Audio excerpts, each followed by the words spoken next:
Hello and welcome back to the show, your favourite football show, the Bloodworth Show. I've just said show 5 times now, so apologies. Today, Arsenal fans, are we worried about this weekend? We've got a lot to talk about. We've had some injuries.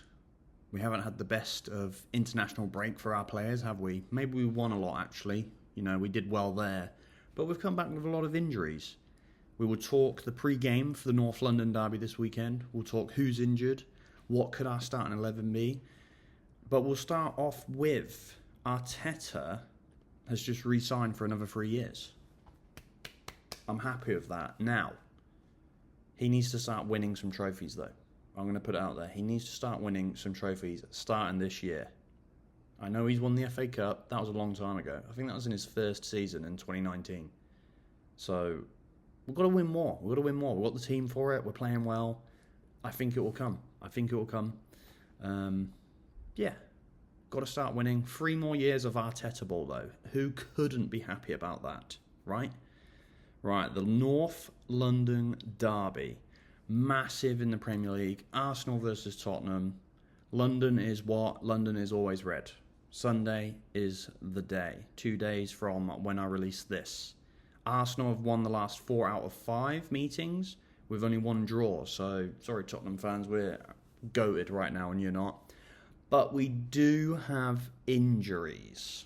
Now this is where it gets a little bit tricky. We're obviously playing at Tottenham, we're playing away, and we're without a midfield near enough. So some players that got injured on international duty. Calafiore, I think he's okay now. I'm not sure. He might be okay. I think he's about 50%. He hasn't had a fitness test yet.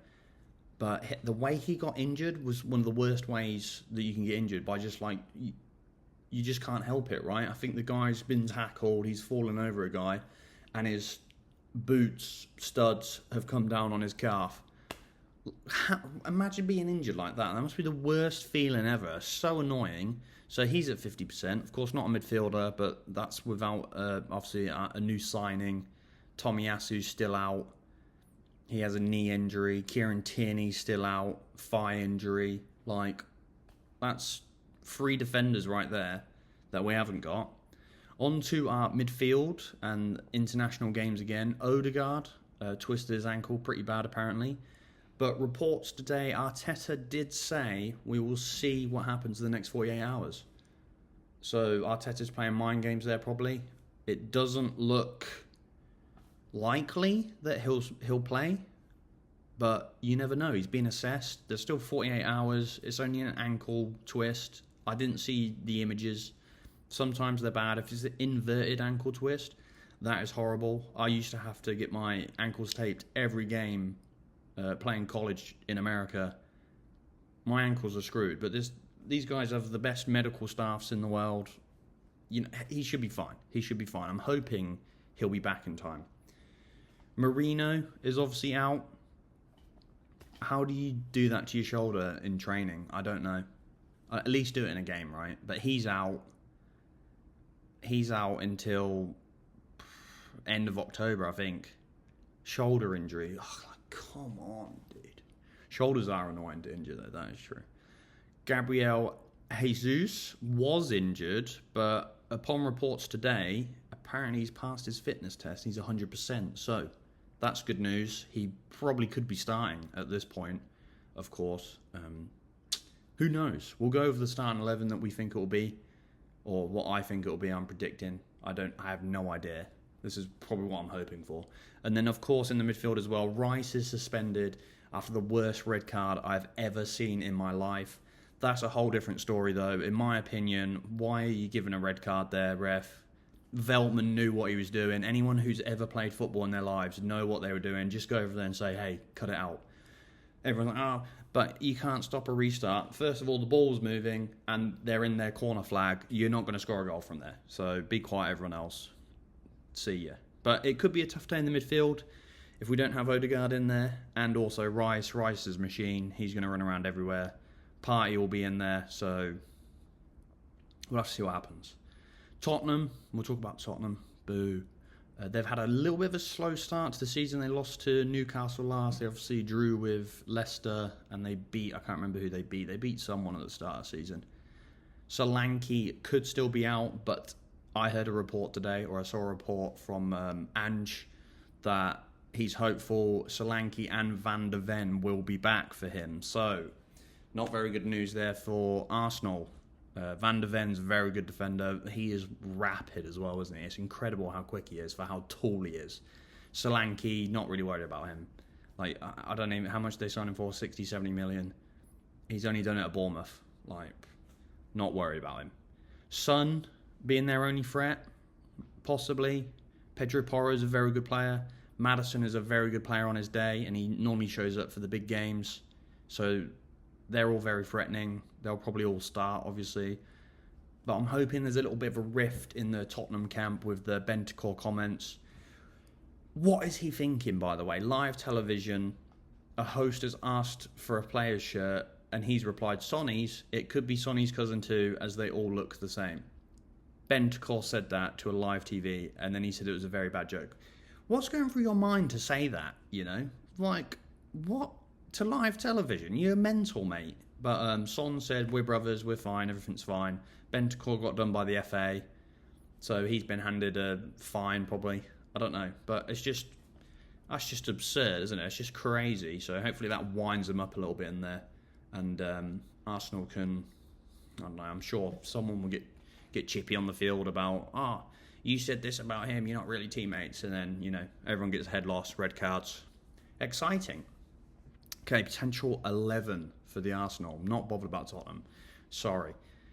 Obviously, David Raya is going to go in goal. Got save of the month. What more do you want, really? He hasn't... I've seen a thing as well. He hasn't lost in like 4 months. So I love that. You expect the same back four. Ben White, Saliba, Gabby, Timber. You'd expect that. Midfield. Now, who do you go for? Obviously, with reports that Odegaard could be back, you're obviously going to put him in there. I don't know if he will start, though. You see definitely Jorginho come in, straight swap for Rice, and Partey still starting. So those two are there. Defensive players. Partey will be a bit more roaming. Jorginho just holds, which I don't mind. From there, like, I don't know. Do you put Havertz down into Odegaard's role, and then that leaves striker open? Obviously, Jesus wasn't fit, but now he is fit. Does he start? I'm not sure he starts. Or do you put Martinelli up top and then Trossard wide?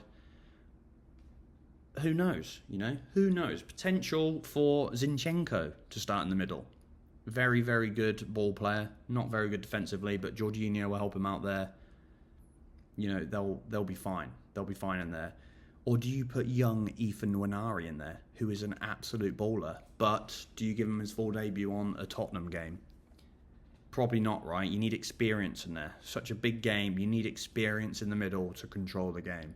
And Tottenham love to play through the middle. So, yeah, not sure on that one. You also fully expect Sterling to make his debut.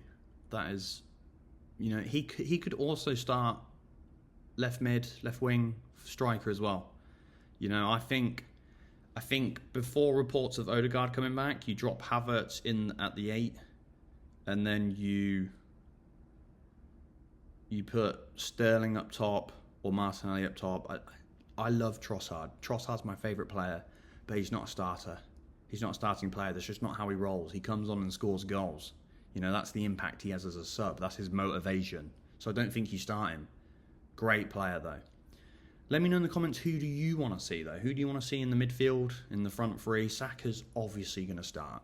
Come on. He's obviously going to start on the right wing. For me, personally, I would like to see Zinchenko in there with Partey and Jorginho, because his passing and vision is very, very good. He's not going to defend, and he's not very good at defending, but that's why you have Jorginho and Partey in there. Zinchenko, let's just see him in the midfield. He hasn't been there in a while, and usually at left back he goes into the midfield anyway. That's how everyone plays now. Honestly, I wouldn't mind seeing Nwaneri come on at some point and ball about in there. He'll be fine. He's a quality player. We need to get more academy players through now that we've lost Emile Smith-Rowe, Reece Nelson's gone, Eddie Nketiah's gone. We've got to get some more academy through, you know. Realistically, I think Havertz will drop into the 8 though. You could also see Sterling start, Trossard or Martinelli up top, or even Sterling himself. That's what I think Arteta would think. Of course, who knows? Odegaard could be back by then now.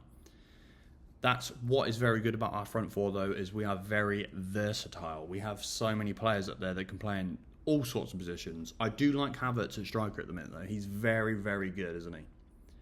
Very, very good. Result, what do we think it's going to be? I'm going to go with a 2-1 win for the Arsenal.